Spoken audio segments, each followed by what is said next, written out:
بسم اللہ الرحمن الرحیم۔ امام کو سلام کہلوایا تھا رسول اللہ نے، کہا تھا اے جابر تمہیں اللہ اس وقت تک زندگی عطا کرے گا کہ تم میرے اس فرزند کو دیکھ سکو گے جس کا نام میرے نام پر ہوگا، جس کی کنیت میری کنیت پر ہوگی، جس کے شمائل میرے شمائل ہوں گے۔ جب تم میرے اس فرزند کو دیکھ لو تو اسے سلام کہنا میرا وہ علم کو ایسے شگافتہ کر دے گا، وہ علم کے جو پوشیدہ تھے وہ انسانوں کے سامنے ظاہر ہو جائیں گے۔ علم کا شہر ہے رسول اللہ، علم کا دروازہ ہے علی بن ابی طالب، علم کو شگافتہ کرنے ہیں امام باقر علیہ الصلوۃ والسلام۔ اللہم صلی علی جابر بن عبداللہ انصاری پہنچے اور وہ پورا واقعہ آپ کے ذہن میں، اسے مجھے تکرار نہیں کرنی، لیکن اس واقعے میں ملتا نا کہ حضرت جابر بن عبداللہ انصاری نے درخواست کی کہ آپ کچھ قدم آگے بڑھیے اور کچھ قدم پیچھے ہٹیے تاکہ میں دیکھ لوں کہ آپ وہی امام ہیں۔ تو جب جابر نے دیکھا کہ مکمل سراپا رسالت کا، تو وہ کیوں ہیں؟ کیونکہ حسانی اور حسینی سادات یہاں پر آ کے مل جاتے ہیں۔ اب امام نے علوم کے جو ہے وہ دریا بہائے اور علم فقہ بہت زیادہ امام نے پھیلایا، حلال و حرام کا علم، بلکہ آج بھی توضیح المسائل آیت اللہ سیستانی اس کے سرورق پر اوپر ایک حدیث امام باقر علیہ السلام ہی کی لکھی بھی ہوتی ہے کہ حلال و حرام کو سمجھ تفقہوا فی الحلال والحرام وَإِلَّا أَنْتُمْ عَرَابٌ، حلال و حرام کو سمجھو ورنہ تم غیر مہذب ہو۔ یہ میں نہیں کہہ رہا، اگر ویسے کوئی آپ کو الٹریٹ کہہ دے تو بڑا آسٹریلیا میں رہتے ہیں آپ کو غصہ آ جائے گا کہ ہم فرسٹ ورلڈ کنٹری میں رہ رہے ہیں، کیا مطلب ہے مولانا، ہم آئی پیڈ چلاتے ہیں، یہ کرتے ہیں وہ کرتے ہیں، آئی فون لیٹسٹ ہمارے پاس ہے، ہم کہاں سے الٹریٹ ہو گئے؟ امام نے کہا کہ اگر تم حلال و حرام کو نہیں سمجھتے تو وہ سب سے بڑا غیر مہذب ہے۔ مہذب انسان اس وقت بنتا ہے کہ اس کے پاس ظاہر میں کچھ ہو یا نہ ہو لیکن حلال و حرام کا علم ہونا چاہیے، اور وہ مسائل جو روزانہ پیش آتے ہیں ان کا سیکھ لینا واجب ہے۔ یہ بھی ذہن میں رکھیے گا، یہ مجتہدین نے اپنی توضیح المسائل میں اس کو پہلے صفحے پہ لکھا، وہ مسائل جو روزانہ پیش آتے ہیں۔ روزانہ کون سے مسئلے پیش آتے ہیں؟ مثلا نماز کا مسئلہ، اگر انشاءاللہ روزانہ نماز پڑھتے ہیں اور پڑھتے ہی ہیں یقیناً۔ وضو کا مسئلہ، بعض لوگ وضو کے معاملے میں اتنے زیادہ نماز کو تو پھر بھی توجہ دے دیتے ہیں، وضو کو توجہ نہیں دیتے۔ میں آپ سے عرض کر رہا ہوں نماز کی کچھ غلطیاں ایسی ہیں کہ اگر بعد میں پتہ چل گیا تو شرعی طور پر معاف ہو جاتی ہیں، وہ کہ آپ کے علم میں نہیں تھا لہٰذا معاف ہو گیا۔ مثلا میں ایک مثال دیتا ہوں، اگر کسی کے علم میں نہیں تھا مغرب اور عشاء اگر فرادہ پڑھی جا رہی ہے تو الحمد اور سورہ باواز بلند پڑھنا چاہیے اور وہ آہستہ پڑھتا رہا، یا مثلا کسی کے علم میں یہ نہیں تھا کہ جب نماز جماعت پڑھ رہے ہوں تو امام جماعت الحمد اور سورہ پڑھیں گے اور آپ نے خاموش رہنا ہے پہلی اور دوسری رکعت میں، آپ کے علم میں نہیں تھا یہ انکلوڈنگ بسم اللہ الرحمن الرحیم آپ نے نہیں پڑھنا، اور آپ پڑھ رہے تھے، بعد میں پتہ چلا وہ نماز دہرانے کی ضرورت نہیں ہے، اب سے آئندہ کیئر کیجئے۔ نماز کے کئی مسائل ایسے ہیں، البتہ وضو اور غسل کے مسائل وہ اتنے زیادہ سخت ہیں کہ اگر 25 سال بعد پتہ چلا کہ مثلا وضو غلط کر رہے تھے، 25 سال کی نمازیں دوبارہ پڑھنی پڑ جائیں گی۔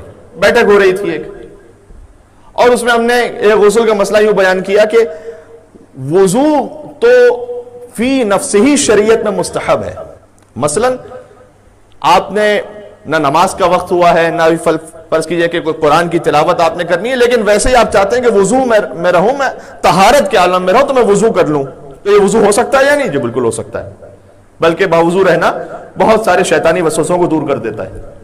اور پھر امام سے پوچھا گیا کہ ہم پہلے سے باوضو ہیں اور نماز کے وقت آ گیا تو کیا دوبارہ وضو کر لیں؟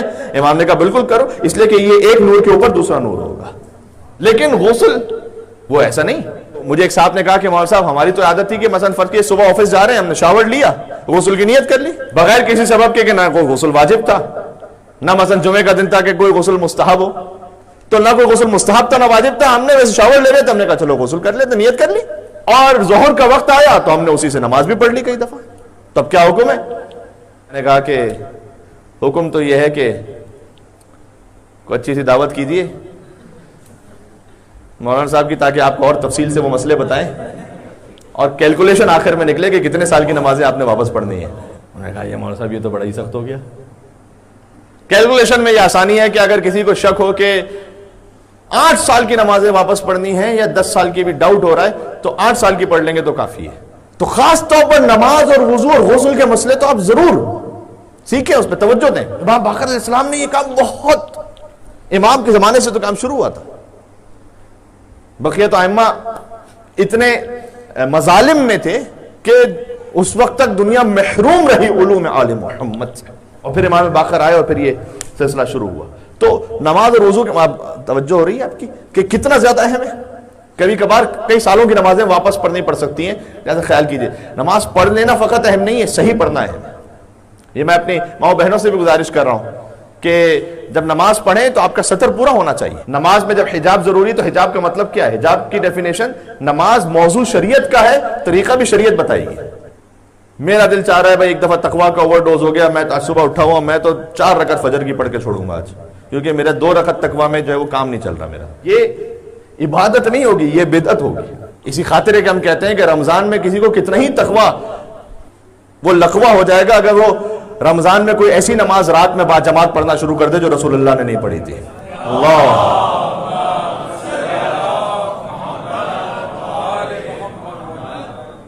کہ مطلب بیدار ہیں آپ بالکل، جو آپ کے مطلب کی بات پہ رسپانس کر رہے ہیں آپ سامنے سے۔ تو نماز شریعت کا موضوع ہے نا، طریقہ بھی شریعت بتائے گی۔ شریعت نے طریقہ بتایا کہ مستورات کے لیے خاص سطر ہے کہ جس کے ساتھ نماز پڑھنی ہے۔ انہوں نے کہا کہ مولانا صاحب ہم نے چادر پہنی ہوئی تھی، ہم نے اسکارف پہنا ہوا تھا، ہم نے مکنا پہنا ہوا تھا، بس کافی تھا وہ۔ نہ کافی نہیں تھا، کہ آپ دیکھیے گا کہ مکمل بال چھپے ہوئے تھے، اگر نہیں چھپے ہوئے تھے تو وہ کافی نہیں تھا۔ آپ سمجھ رہے ہیں کہ حجاب ہے، ابھی وہ پورا حجاب نہیں ہوا ہے۔ کئی مرتبہ ایسا ہوتا ہے مستورات سوال کرتی ہیں، بعض مدرسے کی ٹیچرز ہم سے کہتی ہیں کہ لیڈیز نماز پڑھ رہی تھی، مثال کے طور پر اب گردن کا کچھ حصہ نظر آ رہا تھا، صحیح طریقے سے انہوں نے سطر نہیں کیا ہوا تھا، کچھ ہاتھوں کا حصہ نظر آ رہا تھا، صحیح طرح سطر نہیں کیا ہوا تھا، کبھی پیروں میں سے کوئی حصہ نظر آ رہا ہو تو صحیح طرح سطر نہیں کیا تھا۔ تو اس شخص کی مثال ایسی ہے کہ جو محنت تو پوری کر رہا ہے، تھوڑا سا خیال نہیں رکھ رہا، اس وجہ سے وہ جو ساری محنت ہے وہ ایک طرح سے کٹی ہوئی جیب میں ڈال رہا ہے۔ کما کے بڑی محنت سے جس جیب میں ڈالا وہ جیب جو ہے نا سیف نہیں تھی، محنت جو ہے وہ، اب میں یہ لفظ نہیں کہہ سکتا یہاں سے، میری جرت نہیں، یہ خدا اور بندے کا معاملہ ہے کہ ضائع ہو گئی، پتہ نہیں اللہ کس کا کیا قبول کر رہے، لیکن جو صحیح شرعی فقہی اور مسئلہ ہے اس کی پابندی بہرحال لازمی ہے۔ اور ایک ہوتا ہے جاہل قاصر، ایک ہوتا ہے جاہل مقصر۔ جاہل قاصر وہ ہوتا ہے کہ جسے پتہ نہیں تھا، اس کے پاس ریسورسز بھی نہیں تھی۔ ایک ہے جاہل مقصر، جسے پتہ نہیں تھا لیکن اس کے پاس ریسورسز تھی کہ پتہ کر سکتا تھا۔ آسٹریلیا میں رہتے ہوئے میں سمجھتا ہوں کہ کوئی بھی جاہل قاصر نہیں ہو سکتا، مقصر ہی ہوں گے۔ اب یہ مقصر عقیدے والے نہیں ہیں، یہ فقہی مسائل والے مقصر ہیں، کیونکہ یہاں بیٹھ کے تو کوئی اگر کہے گا کہ میرے پاس ریسورسز نہیں تھی تو آپ جو 25 گھنٹے گوگل پہ کیا کرتے رہتے، واٹس ایپ پہ کیا کرتے رہتے آپ یہاں تو ٹھیک۔ یہ موضوع سے میں ہٹا نہیں ہوں، یہ امام باقر علیہ السلام کی زندگی کا مشن تھا۔